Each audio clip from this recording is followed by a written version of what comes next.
الحمدللہ رب العالمین والعاقبۃ للمتقین والصلاة والسلام علی سید الانبیاء والمرسلین وعلی آلہ واصحابہ اجمعین اما بعد اعوذ باللہ من الشیطان الرجیم بسم اللہ الرحمن الرحیم انما یأمر مساجد اللہ من آمن باللہ والیوم الآخر واقام الصلاۃ وآت الزکاۃ ولم یخش الا اللہ صدق اللہ العظیم وصدق رسولہ النبی الکریم ونحن علی ذلک لمن الشاہدین والشاکرین والحمد للہ رب العالمین ان اللہ وملائکتہ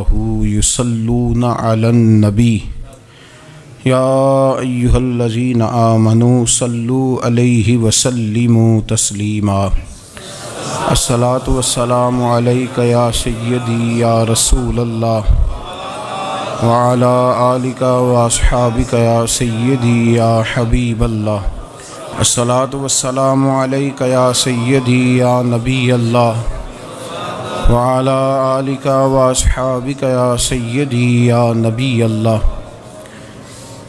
تمام تعریفیں حمد و ثنا اللہ تبارک و تعالیٰ کے لیے، درود و سلام نبی اکرم نور مجسم شفیع معظم احمد مجتبیٰ جناب حضرت محمد مصطفیٰ صلی اللہ تعالی علیہ وسلم کی ذات والا صفات کے لیے حمد و صلات کے بعد قرآن مجید کی سورہ توبہ ہے، پارہ 10 ہے اور آیت نمبر 18 ہے۔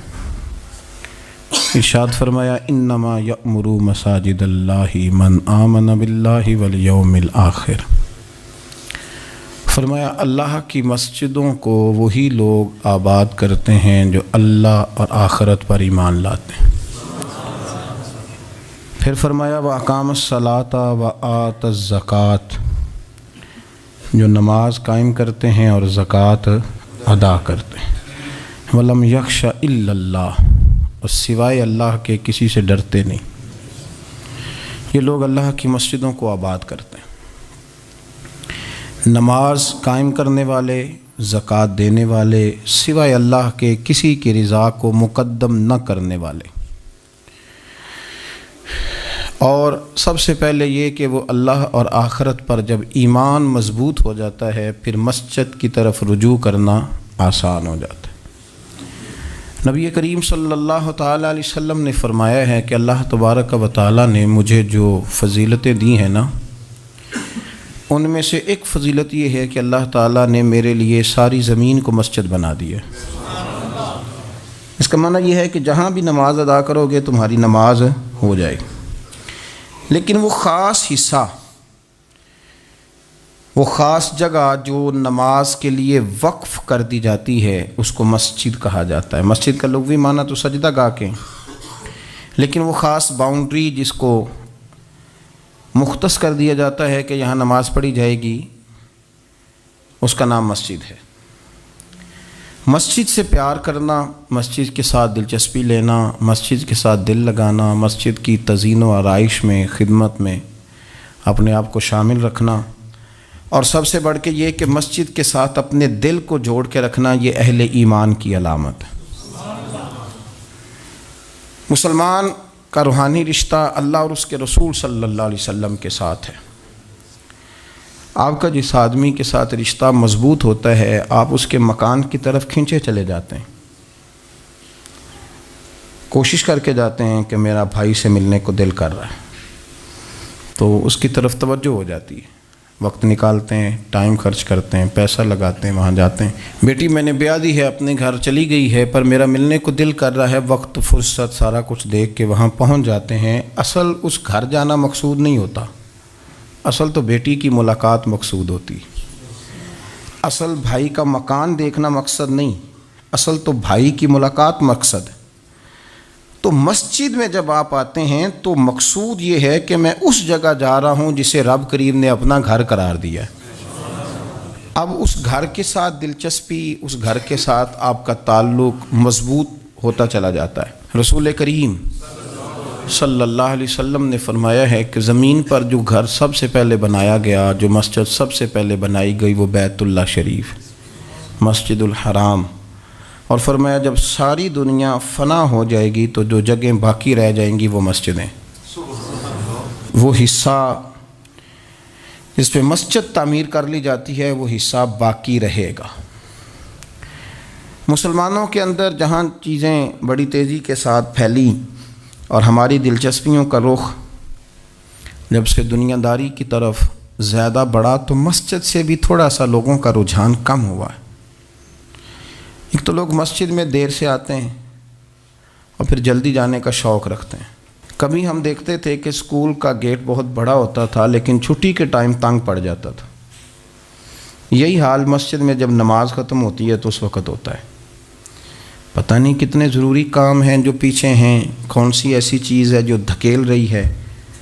بچے تو اپنے آپ کو بڑی قید میں سمجھتے تھے اس لیے جایا کرتے تھے، لیکن مسجد سے اس تیزی سے نکلنا، نماز پڑھنے والوں کی نماز کا خیال نہ کرنا، کسی کی تکلیف کا احساس نہ کرنا اور شدت کے ساتھ وہاں سے نکلنے کی کوشش کرنا، اس عمل پر جب غور کیا جائے تو برے خیالات ذہن میں آتے ہیں۔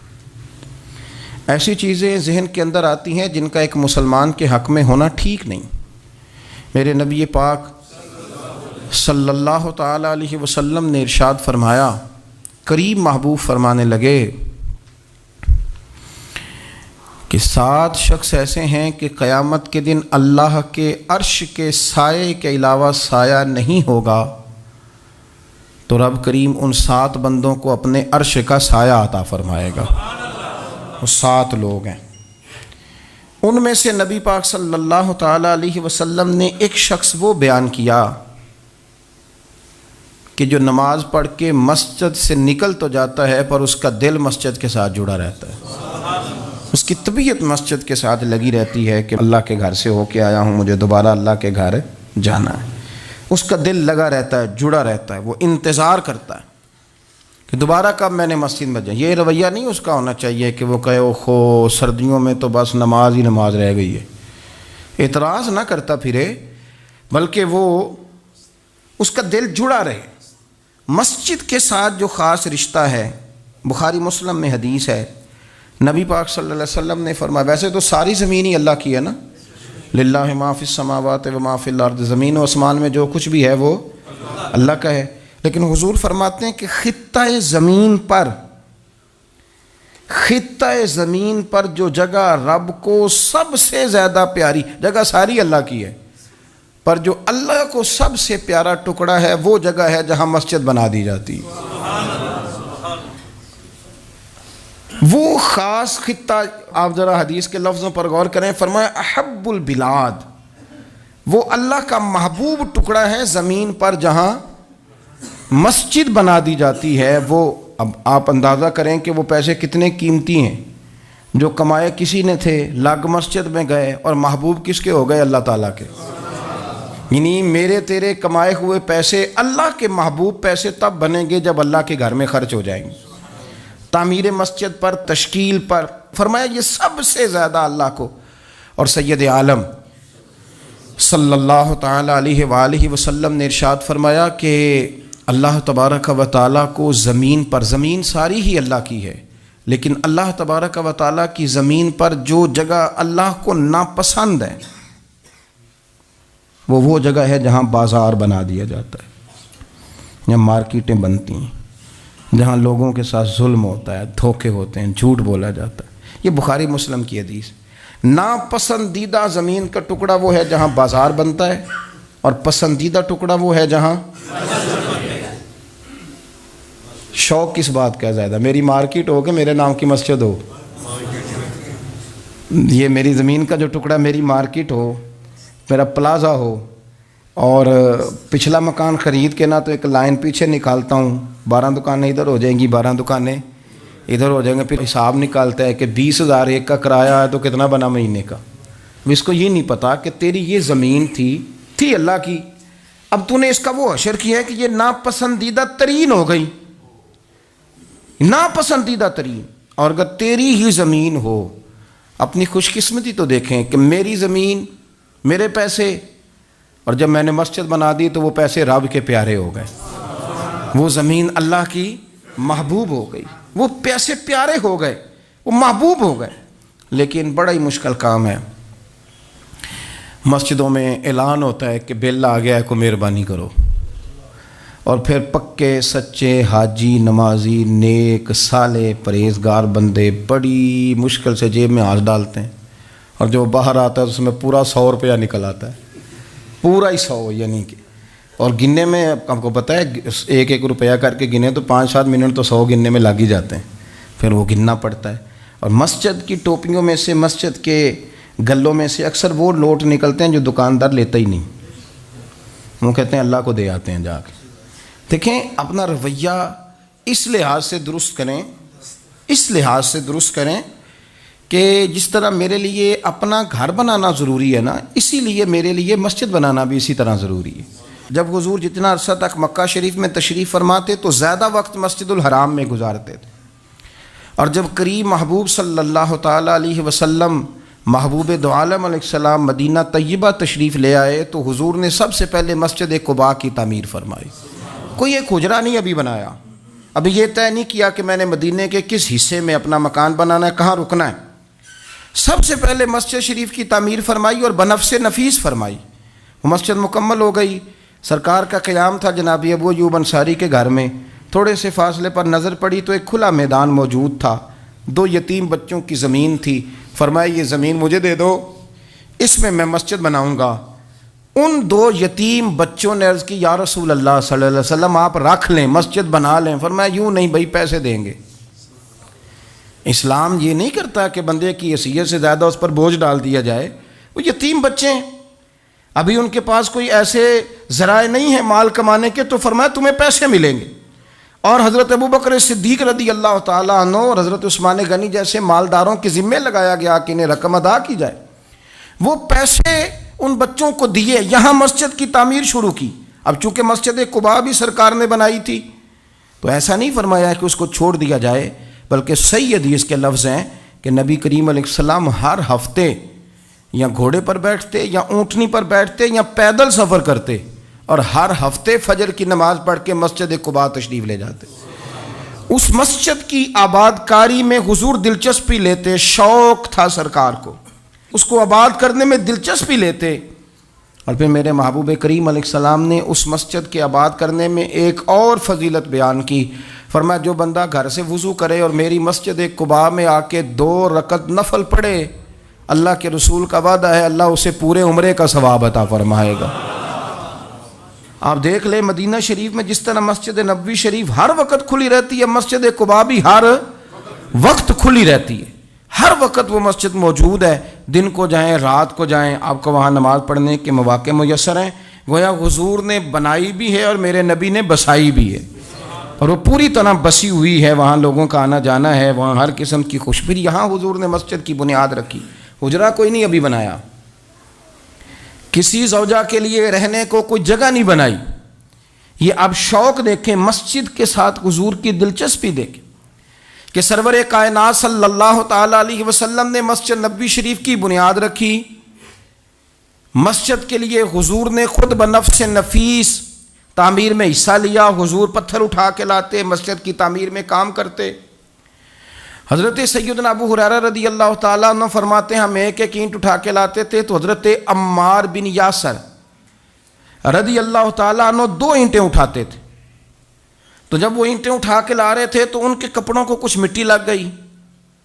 تو جس طرح انسان کسی بچے کو شاباش نہیں دیتا اور کبھی کسی بچے کو مٹی لگ جائے تو اس کے کپڑے نہیں جھاڑتا، سرور کائنات صلی اللہ تعالیٰ علیہ وآلہ وسلم نے جب دیکھا، یہ بخاری کے لفظ ہیں، سید عالم علیہ السلام نے جب دیکھا کہ حضرت عمار بن یاسر کے کپڑوں کو مٹی لگ گئی ہے تو حضور صلی اللہ علیہ وسلم قریب گئے اور صحابہ فرماتے قربان جائیں حضور نے اپنے دست مبارک سے ان کے کپڑوں کی مٹی جھاڑنی شروع کر دی.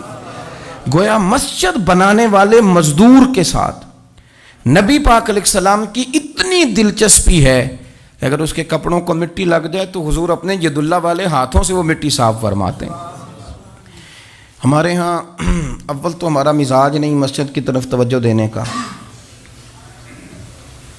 اگر کوئی 2-4 بندے مسجد کی کمیٹی میں کبھی زبردستی الجھ جائیں، ان کو الجھا ہی لیا جائے، تو سب سے پہلا فتویٰ یہ لگتا ہے کہ یہ بندہ خزانچی ہے، مسجد کو کھا گیا.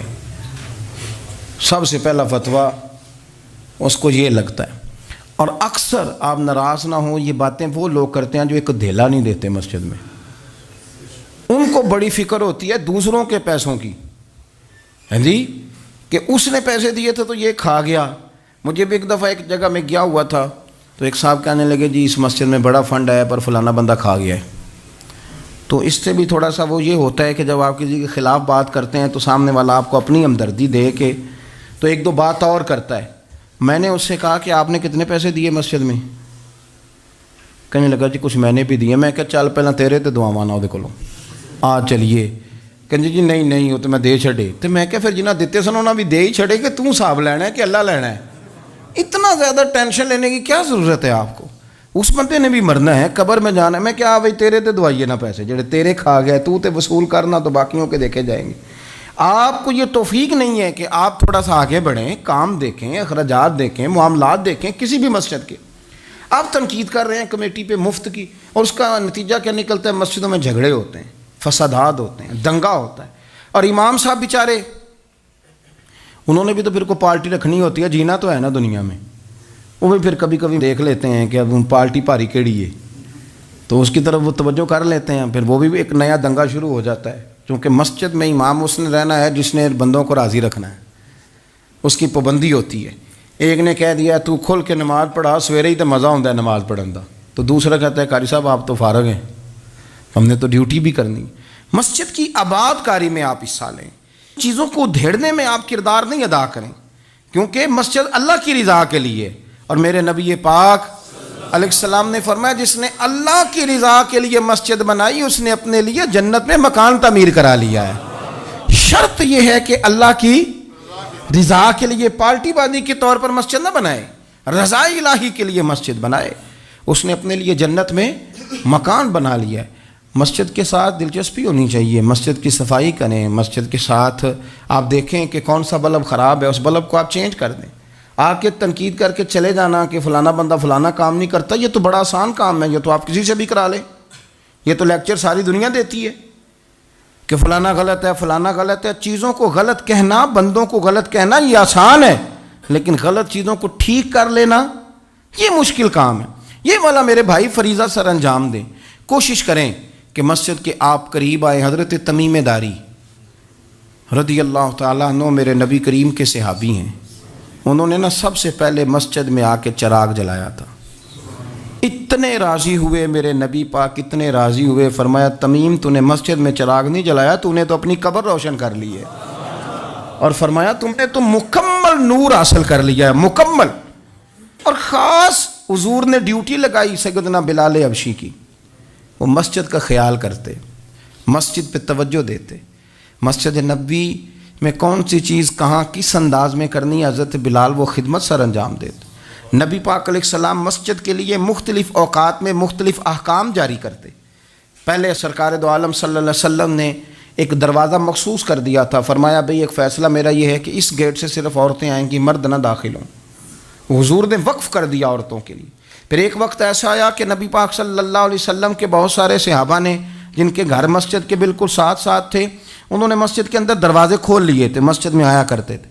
اللہ کے رسول صلی اللہ علیہ وسلم نے فرمایا بھی اب جماعت کا وقت ہوتا ہے اور بالکل دروازہ مسجد کے اندر تم نے کھولا ہوا ہے تو کچھ چیزوں میں مشکل پیدا ہوتی ہے، لہذا سارے دروازے بند کر دو، ایک دروازہ کھلا رہے، اور وہ ہے جناب ابو بکر صدیق کا. وہ آج بھی کھلا ہے مسجد نبوی میں. اس کو وہ دروازے کو بند نہیں کرتے، کبھی ضرورت ہو تو وہ آگے کوئی کنات لگا دیتے ہیں. دروازہ وہ ہمیشہ کھلا رہتا ہے، اس لیے کہ اس کو میرے نبی پاک نے کھولا ہے. وہ دروازہ کھلا رہتا ہے. حضور نے مختلف اوقات میں مسجد کی تزئین و آرائش میں، اس کی وسعت میں دلچسپی کا اظہار کیا. حضرت بلال جھاڑو دیتے، آنے والے لوگوں کا خیال کرتے.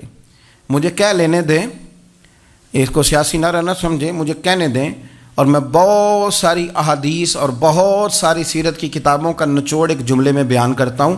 مسجد نبوی ایک پارلیمنٹ ہاؤس کا درجہ رکھتی تھی، اسی میں سارے فیصلے ہوتے تھے، اسی کے اندر کافروں کے ساتھ جو معاملات تھے وہ طے ہوتے تھے، اسی میں ہر چیز سیٹ ہوتی تھی۔ مسجد کے اندر ہماری سیاست ناپاک اس لیے ہوئی ہے کہ ہم نے مسجد سے باہر نکال دی۔ جب تک یہ مسجد کے اندر تھی، وضو کر کے لوگ بیٹھتے تھے، قرآن پاک کی آیات بیان کر کے اپنا موقف بیان کرتے، بڑا صاف ستھرا نظام چلتا تھا۔ امیر المومنین کا پارلیمنٹ ہاؤس مسجد ہوتی تھی، وہ مسجد میں بیٹھ کے سارے کام کرتے تھے، اور مسجد کے پاکیزہ ماحول کے اندر سارے کام مکمل کیے جاتے تھے۔ حضرت سیدنا بلال حبشی کی ڈیوٹی تھی، جن لوگوں نے مسجدیں بنائی ہوتی ہیں ان کو مسجدوں سے پیار بھی بڑا ہی ہوتا ہے، اور میں اکثر آئمہ مساجد کو میں نے دیکھا ہے، امام صاحب نہ بیچارے پہلے انہوں نے بندہ تلاش کرنا ہوتا ہے جو ان کی جگہ پہ نماز پڑھائے، پھر انہوں نے کہیں جانے کا وعدہ کرنا ہوتا ہے، پھر وہ 15 فون کرتے ہیں، فلانے کے پاس چابیاں ہیں وہ لے کے جماعت کرا دینا، بڑا پیار کرتے ہیں مسجد سے بڑا، لیکن اس بیچارے کا ایک قدم بھی مسجد میں پکا نہیں ہوتا۔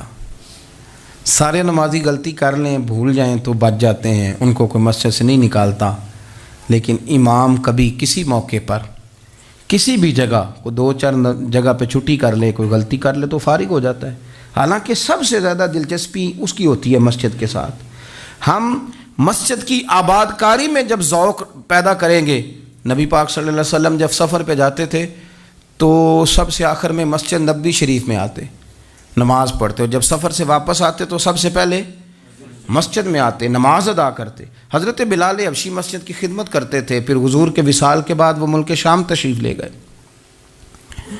وہاں انہوں نے وقت گزارا۔ حضرت عمر فاروق رضی اللہ تعالیٰ عنہ جب ملک شام کے دورے پر تشریف لے گئے اپنے دور خلافت میں، تو کہتے ہیں میں جناب بلال حبشی سے ملنے گیا، تو کہتے ہیں حضرت بلال نے سب سے پہلے مجھ سے پوچھا کہ بتاؤ میرے نبی پاک کی مسجد کا کیا حال، وہ فلاں کونے کی کیا پوزیشن ہے، فلاں جگہ اب کیا حالات، وہ فلاں جگہ سیدہ عائشہ کے حجرے کے پاس فلانا کام ہونے والا تھا، اس کی کیا پوزیشن ہے، ایک ایک چیز کے بارے میں پوچھا۔ کیا خوبصورت فرمان ہے حضرت عبداللہ ابن مسعود کا، آپ فرمایا کرتے اللہ کا کوئی بندہ جب مسجد میں کسی مخصوص جگہ نماز پڑھتا ہے نا، تو جب وہ کچھ دن نہیں آتا تو مسجد اس کا انتظار کرتی، مسجد اس سے ڈھونڈتی ہے، مسجد پوچھتی ہے وہ کدھر گیا، قربان جاؤں۔ فرمایا اگر وہ بندہ انتقال کر جائے، وہ دنیا چھوڑ جائے، تو مسجد کی وہ صف روتی ہے، وہ اسے ڈھونڈتی ہے، وہ اس کو تلاش کرتی ہے، وہ اس کے لیے آنسو بہاتی، اللہ کے حضور التجا کرتی ہے کہ یا اللہ وہ یہاں رہا کرتا تھا، وہ یہاں نماز پڑھتا تھا، وہ یہاں آیا کرتا تھا، مسجد اس کے لیے روتی ہے۔ اللہ کرے آپ سمجھے میری بات، کسی کو بیٹے رو رہے ہیں، کسی کو بیٹیاں رو رہی ہیں، کسی کو وہ لوگ رو رہے ہیں جن کی ضرورتیں پوری کرتا تھا، اور یہ جو مسجد سے پیار کرنے والا تھا، مسجد کا نمازی، اس کے لیے مسجد کی صف، مسجد کا مصلی آنسو بہاتا ہے، اے مالک وہ کہاں گیا جو یہاں نماز پڑھتا تھا، مجھے بتلاؤ۔ جس کو مسجد یاد کر کے روئے گی، پھر اس کی قبر پہ اللہ کتنی رحمتوں کا نزول فرمائے، پھر اس کے اوپر کس قدر کرم کی برکھا برسے، اسے کس قدر نوازا جائے گا جس کے لیے مسجد روئے گی، مسجد کا یہ اعزاز ہوگا جس کے لیے۔ ایک صحابی نے عرض کیا تھا کہ یا رسول اللہ صلی اللہ علیہ وسلم میں نابینا ہوں، مجھے نظر نہیں آتا، اجازت ہے گھر میں نماز پڑھ لوں؟ تو میرے کریم علیہ السلام نے فرمایا تیرے کانوں میں اذان کی آواز جاتی ہے؟ حضور جاتی ہے۔ فرمایا پھر گھر نہ پڑھ، پھر مسجد آ کے پڑھ، پھر تو مسجد میں آیا کر، تو نماز پڑھا کر، تیرے کانوں میں آواز جاتی، لہذا تو مسجد میں آیا کر، یہاں آ کے نماز پڑھا کر۔ بہت سارے لوگ ہیں عدم دلچسپی، ہاں گھر میں بھی نماز پڑھنی چاہیے، مشکات میں حدیث ہے، نبی پاک علیہ السلام نے فرمایا اپنے گھروں میں مسجدیں بناؤ، یعنی ایک جگہ مخصوص کرو ہاں جہاں صرف نماز پڑھی جائے گی۔ فرمایا اپنے گھر میں مسجد بناؤ اور کچھ حصہ نماز کا گھر میں بھی پڑھا کرو، کچھ نوافل، کچھ سنتیں، کچھ حصہ گھر میں بھی نماز کا پڑھا کرو۔ فرمایا اپنے گھر کو قبرستان نہ بناؤ۔ اس کا مطلب ہے جس گھر کے اندر نماز نہ پڑھی جائے بالکل، اس گھر میں سارے زندے لوگ بھی رہتے ہوں تو گھر قبرستان ہے۔ یہ حضور کا فرمان ہے کہ سارے لوگ زندے ہیں، ہنستے ہیں، بستے ہیں، کھیلتے ہیں، اٹھتے ہیں، پر 2 رکعتیں نماز نہیں پڑھی جاتی، وہ قبرستان ہے۔ حضور نے فرمایا قبرستان ہے، جتنی مرضی ٹائلیں لگی ہوئی ہوں، ہر کمرے میں اے سی ہو، بڑا شاندار باتھ روم ہو، ساری سہولتیں ہوں، اگر گھر والے گھر میں کچھ نماز نہیں پڑھتے، خواتین نہیں پڑھتی، مرد کچھ نفل نہیں پڑھتے، وہ قبرستان ہے۔ اور جس گھر میں کوئی اٹھ کے سویرے تہجد کا وضو کرتا ہے، وہ مردوں کا گھر نہیں، وہ تو زندوں کا گھر ہے۔ بچوں کو تکلیف تو ہوتی ہے جب سویرے بوڑھے اٹھ کے تہجد کا وضو کرتے ہیں، کیونکہ ان کے سونے کا ٹائم ہی وہ ہوتا ہے جب بابے اٹھ جاتے ہیں۔ بابا جی سویرے اٹھ کے وضو کر رہے ہوتے ہیں تو بچہ تنگ ہوتا ہے، تو دیکھو جی مطلب چونکہ اس نے تو سونا ہی اس وقت ہے جب دنیا کے جاگنے کا وقت ہے، لیکن اس کو پتہ نہیں جب تیرے گھر میں کوئی تہجد کا وضو کرتا ہے تو رب راضی کتنا ہوتا ہے۔ ہو سکتا ہے تیری بھی بڑی خطائیں اس کی وجہ سے معاف ہو جاتی ہوں، اس کا بوڑھا باپ، اس کا دادا، اس کا نانا سویرے اٹھ کے نماز پڑھنے لگا۔ ہم کیوں نہیں اس بات کو سمجھتے کہ مسجد کے ساتھ ہماری دلچسپی، اللہ کے گھر کے ساتھ ہمارا تعلق، میرے نبی کریم صلی اللہ تعالی علیہ وسلم نے فرمایا میں نے جنت کے اندر دیکھا کہ کس عمل کا ثواب زیادہ ہے، تو فرمایا میں نے سب سے زیادہ اجر والے جو اعمال دیکھے ان میں ایک عمل یہ ہے کہ جو بندہ مسجد کی صفائی کر کے کچھ کوڑا مسجد سے باہر نکال دے گا، رب کریم اسے جنت میں بڑا درجہ عطا فرما دے گا۔ لیکن یہ تو کام کرے گا کوئی غریب آدمی، ناراض نہ ہونا، مسجد میں جھاڑو دے گا کوئی۔ میں نے اپنے لاہور والے سارے پیر بھائیوں کو بلایا تھا، کچھ دن ہوئے، میں نے ان کو نصیحت کی تھی کہ آپ اپنے علاقے کی مسجد کی صفائی کیا کریں، اور ساتھ میں نے انہیں کہا تھا کہ یہ میرا اپنے حکم سمجھنا ہے کہ مسجد کے انتظامی معاملات میں مداخلت نہیں کرنی، اپنی مسجد محلے کی میں جائیں اور جا کے جھاڑو دیں۔ بابا فرید صاحب رحمۃ اللہ علیہ فرمایا کرتے تھے جو چاہتا ہے اس کے دل کو سکون ملے تو وہ اللہ کے گھر میں جھاڑو دیا کرے، اور خود اپنے آپ سے کہا کرتے تھے اٹھ فریدہ ستیا جھاڑو دے مسیت، تو ستیں رب جاگدا تیری ڈاڈے نال پرید، مسجد کی صفائی کر۔ لیکن یہ بھی غریبوں کے حصے میں آیا، امیر بندہ تو 50,000 روپیہ دیتا ہے مسجد میں، کہتا ہے واکر خرید لو، پھر اس کے بعد قاری صاحب سے آ کے کہتا ہے کہ تو واکر لے کے دیتا سی، صفائی کیوں نہیں کراندے؟ تو اگر کوئی غریب آدمی ذرا ڈرتے ڈرتے لقمہ دیتا ہے تگڑے بندے کو، ڈرتے ڈرتے وہ اسے کہہ ہی دے نا کبھی کہ قاری صاحب کو صفائی نہیں کرائی دی، تو پھر امیروں کے پاس ایک اور بھی جملہ ہے، وہ کہتے ہیں انہیں کہڑا آپ کرنی بالا کو نہیں کرانی، تو میں کہ تسی اپنے بالا کو کرا لو، لیاؤ بالا نو نال، وہ نہیں کرتے صفائی۔ اگر آپ کے بچے آپ کے کہنے پہ صفائی نہیں مسجد کی کرتے تو قاری صاحب کے کہنے میں کب صفائی کریں گے؟ قاری صاحب کے پاس بھی بچوں کی اماں آ جاتی ہے، وہ آ کے کہتے ہیں مولوی تو 8,000 کا ہے اور میرا بچہ 1.5 کروڑ کا ہے، میرے سے پیسے لے کے صفائی والا بندہ رکھ لے، میرا بچے نے اسکول جانا ہوتا ہے، سبق سنانے آتا ہے کہ صفائیاں کرنے آتا ہے۔ کہاں ہیں وہ لوگ گئے جو توجہ کے ساتھ مسجد سے پیار کرتے تھے، جن کا ذوق ہوتا تھا، جن کو شوق تھا کہ وہ مسجد کے ساتھ اپنی دلچسپیوں کو برقرار رکھیں گے اور دور سے چل چل کے مسجد کے قریب آئیں گے؟ طبیعت ہی نہیں، دل ہی نہیں۔ وہ بندہ جس نے 50,000 روپیہ دیا وہ جھاڑو کو ہاتھ لگائے، توبہ توبہ توبہ توبہ، وہ کوئی کام کر لے، ہو ہی نہیں سکتا، سوال ہی نہیں پیدا ہوتا۔ وہ تو آ کے کہے گا جاتی دفعہ، کہہ جائے گا کہ وہ ذرا فلانی جگہ کو بھی صاف کرا دے، وہاں بڑا برا حال تھا، تو بھئی یہ تو اللہ کا گھر ہے، تو جس طرح اللہ سب کا رب ہے اسی طرح مسجد بھی سب کی سانجھی ہے کہ نہیں؟ تو وہ تھوڑی سی نیکی آپ کر لیں، وہ جھاڑو پڑا ہے، کام کریں اپنے علاقے کی مسجد کی خوبصورتی میں، تزئین و آرائش میں، اور کوشش کریں تھوڑا چل کے وقت پہ مسجد میں جائیں، ذوق بنائیں۔ ایک قبیلہ تھا مسجد نبوی شریف سے تھوڑا دور رہتے تھے وہ لوگ، تو نبی کریم صلی اللہ تعالیٰ علیہ وسلم کی مسجد کے دائیں بائیں نا کچھ مکانات خالی ہوئے، تو مالکوں نے یہ کہا کہ ہم یہ مکانات بیچیں گے۔ ان کو دور سے آنا پڑتا تھا تو انہوں نے ارادہ کیا کہ یہ قریب کے جو مکانات ہیں یہ ہم خرید لیتے ہیں۔ نبی کریم صلی اللہ تعالیٰ علیہ وسلم کو خبر ملی کہ بنو سلیم قبیلے کے وہ لوگ یہ مکان خرید رہے ہیں تاکہ ہمیں مسجد کا قرب نصیب ہو جائے، دور سے چل کے آنا پڑتا ہے، وہ قریب آ جائیں گے تو ذرا مسجد میں حاضری ہماری آسان ہو جائے گی۔ حضور نے انہیں بلا لیا، فرمایا تم مکان خریدو تمہاری مرضی، نہ خریدو تمہاری مرضی، پر ایک بات سن لو، تم جتنے قدم چل کے آتے ہو نا، رب کے فرشتے تمہارے قدم لکھ لیتے ہیں، تمہارے قدم لکھے جاتے ہیں، تمہارے قدم 2 دفعہ حضور نے فرمایا، حدیث میں موجود ہے، 2 دفعہ تمہارے قدم لکھے جاتے ہیں۔ وہ لوگ بڑے مشتاق تھے اللہ کے بارگاہ سے اجر کے آنکھیں کھول، حضور فرشتے ہمارے قدم لکھتے ہیں، رب کو دکھاتے ہیں کہ اتنے قدم چل، ہاں تمہارے قدم لکھے جاتے ہیں۔ کہا یا رسول اللہ ہم نے نہیں قریب آنا، ہم دور ہی ٹھیک ہیں، ہم چاہتے ہیں ہمارے زیادہ قدم لکھے جائیں، زیادہ قدم، ہم دور سے چل کے آیا کریں گے۔ شعر یاد آ گیا ہے کسی درویش کا، اس نے کہا تھا کہ گو سنا تھا آستانہ یار دور ہے، پر ہم نے بھی ٹھان لی تھی کہ جانا ضرور ہے۔ رسول کریم صلی اللہ تعالیٰ علیہ وسلم کے غلاموں نے مسجدیں بنائیں، مسجدوں کے ساتھ دلچسپی کا رویہ رکھا، مسجد کے ساتھ ان کی وابستگی بڑی مضبوط رہی۔ میں نا مسجد نبوی شریف میں بیٹھا تھا تو بہت زیادہ شہرت بھی کئی دفعہ بہت سارے مسائل کو بھی جنم دیتی ہے، تو کچھ ایسی جگہیں ہوتی ہیں جہاں آپ کو خود ادب کے ساتھ جانا چاہیے، وہاں زیادہ جھمگٹے لوگوں کا آنا جانا، ہاتھ چموانا ویسے ہی تھوڑا ادب کے خلاف لگتا ہے، تو کوشش ہوتی ہے کہ ذرا وہاں کوشش کی جائے کہ ذرا چپکے سے کوئی کام ہو جائے، لیکن پیار کرنے والے تو پھر مل ہی جاتے ہیں نا ہر جگہ۔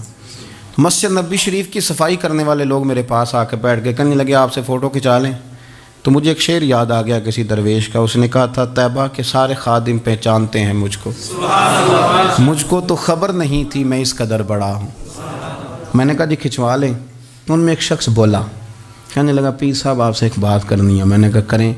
کہنے لگا میرا نا تنخواہ بڑی تھوڑی ہے، بلدیہ کا ملازم ہوں، تھوڑی سی تنخواہ ملتی ہے، تو میرا ارادہ تھا چھوڑ جاؤں، روز پروگرام کرتا تھا کہ پاکستان جا کے کوئی کام کر لوں گا۔ پھر میں نے آپ کی ایک تقریر سنی، میں نے کہا وہ کون سی؟ کہنے لگے آپ نے بتایا ہے کہ بخاری میں حدیث ہے ایک بی بی مسجد کی صفائی کرتی تھی، بیمار ہو گئی تو حضور تیمارداری کرنے جاتے تھے، اور جب اس کا رات کو انتقال ہوا صحابہ نے حضور کو تکلیف دینا بہتر نہ سمجھا، دفن کر دیا، تو نبی کریم نے سویرے فرمایا مجھے بتاؤ اس کی قبر کہاں ہے؟ حضور نبی پاک خود رسول کریم ساری امت گنبد خضرا پہ اور نبی پاک اس قبر پہ چلے گئے جو مسجد میں جھاڑو دیتی تھی، اس کی قبر پہ کھڑے ہو گئے اور فرمایا صفحے بناؤ بھائی میں دوبارہ جنازہ پڑھوں گا۔ حضور نے جنازہ دوبارہ پڑھا، وارث نے جنازہ نہ پڑھا ہو تو دوبارہ پڑھانا جائز ہے، اور حضور تو وارث ہے نا ساری امت کے، دوبارہ جنازہ پڑھا۔ کہنے لگے وہ میں نے آپ کی زبان سے کہیں وہ روایت سن لی تھی، تو 3 بجے ہوئے تھے رات کے پاکستان میں، سارے سو رہے تھے، پر میں نے گھر فون کیا، میں نے کبھی تنخواہ جنی جی نیچی گزارا کرنا جی، میں تو بڑے کام لگا ہوں سرکار کی بارگاہ میں، یہاں مسجد کی صفائی کرتا ہوں، میری تو بڑی شان بنے گی اگر رسول کریم اس بی بی کی قبر پہ تشریف لا کے مہربانی کرتے ہیں، تو مجھے امید ہے میرے اوپر بھی رحم فرمائیں گے۔ تو تنخواہ تھوڑی صحیح پر نصیب تو بڑا اونچا ہے نا، تو میں کوشش کرتا ہوں کہ یہ تعریفیں چھپا کے رکھی جائیں، پر میں نے اسے کہا میں کہ تھوڑا اونچی بول اور ذرا گنبد شریف کی طرف منہ کر کے بات کر، تاکہ گواہی ہو جائے نا، گواہی ہو جائے۔ عرش پہ تازہ چھیڑ چھاڑ، فرش پہ طرفہ دھوم دھام، کان جدھر بھی لگائیے تیری ہی داستان، کان جدھر بھی لگائیے تیری ہی او یارو بڑا خوش بخت نہیں وہ آدمی جس کو اللہ تبارک و تعالیٰ کے گھر کی حاضری کا یہ موقع نصیب ہو، وہ تھوڑا ذوق بنائے، وہ مسجد میں جائے، مسجد کے ساتھ پیار کرے، مسجد کے ساتھ اس کی دلچسپی ہو، مسجد میں وہ چراغ جلائے، مسجد میں وہ جھاڑو دے، وہ مسجد کی صفائی کا خیال کرے، وہ دیکھے کون سی چیز ہے مسجد کی جو صحیح ہونے والی ہے اس کا خیال، اور بڑا ہی خوش بخت ہے۔ آپ یقین کریں مجھے سب سے زیادہ اس بندے سے پیار ہے جس کو فکر رہتی ہے کہ ٹائم ہو گیا میں نے مسجد کھول لی۔ کچھ آئمہ مساجد، کچھ مؤذنین، کچھ جن کے پاس چابیاں ہوتی ہیں، میں نے دیکھا ہے بڑے وقت پہ جائیں گے، مسجد کھولیں گے، صفحے بچھائیں گے، یہ بڑے خوش بخت لوگ ہیں، یہ میرے نبی پاک کے پیارے ہیں، یہ رسول اللہ صلی اللہ علیہ وسلم اپنے اپنے علاقے کی محلے کی مسجد سے پیار کریں، وہاں آپ ڈیوٹی کریں۔ ہمارا نہ جو بندہ ڈیوٹی کرتا ہے وہ نہ کچھ سربراہی بھی لینا چاہتا ہے، بغیر سربراہی کے ڈیوٹی کریں، دیکھیں آپ وہاں کیا خدمت سر انجام دے سکتے ہیں، کس طرح کر کے آپ اپنا کردار، آپ کی طبیعت بڑی ٹھنڈی رہے گی۔ آپ اللہ کے گھر سے پیار کریں گے تو اللہ آپ کے گھر کو آباد کرے گا، آپ کو بڑی ساری برکتیں، بڑی ساری سعادتیں ملیں گی، بڑی ساری نعمتیں آپ کو میسر آئیں گی۔ ایک دفعہ میں یہاں نا نماز پڑھ کے نا تھوڑا تھوڑا میں کبھی جب میں خود جماعت کرایا کرتا تھا شروع میں، تو میں یہاں تھوڑا سا گھومتا تھا کئی دفعہ باہر گلی میں، تو 15-20 دنوں کے بعد ایک بابا جی کبھی آتے تھے تو 10 روپے 15 روپے بار گلے میں ڈال کے چلے جاتے تھے، تو میں نے ان کو میں جانتا نہیں تھا، 2-3 دفعہ نظر پڑی تو مجھے تھوڑا سا ذہن بنا کہ یہ بزرگ کون ہے۔ میں نے ایک دن ان سے کہا، میں نے کہا بزرگوں آپ اکثر آتے ہیں اور 10-15 روپے آپ گلے میں ڈالتے ہیں اور آپ چلے جاتے ہیں، پھر جدھر سے آپ آتے ہیں، یہاں تو نا بندہ رستے سے گزر رہا تھا تو جاتی دفعہ مسجد نظر آئی تو اس نے کچھ ڈال دیا تو واپس لوٹ جاتے ہیں۔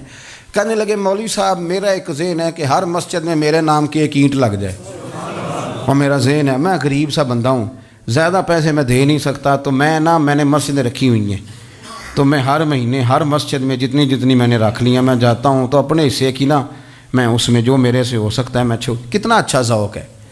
کتنی اچھی طبیعت ہے. کوئی ضروری ہے کہ آپ کے پاس 15 لاکھ روپیہ ہوا آپ الگ سے ایک مسجد بنائیں پٹی لگوائیں تبھی کام چلے گا؟ ان بزرگوں کے 10 روپے سے شاید پوری اینٹ بھی نہ لگتی ہو، لیکن ایک دلچسپی کا اظہار تو ہوا نا، مسجد کے ساتھ وابستگی تو نظر آئی نا. تو آپ اپنے علاقے کی مسجد کے ساتھ پیار کریں، اس کا قرب اختیار کریں، اس کے قریب جائیں. اللہ ہمیں سمجھنے کی توفیق عطا فرمائے.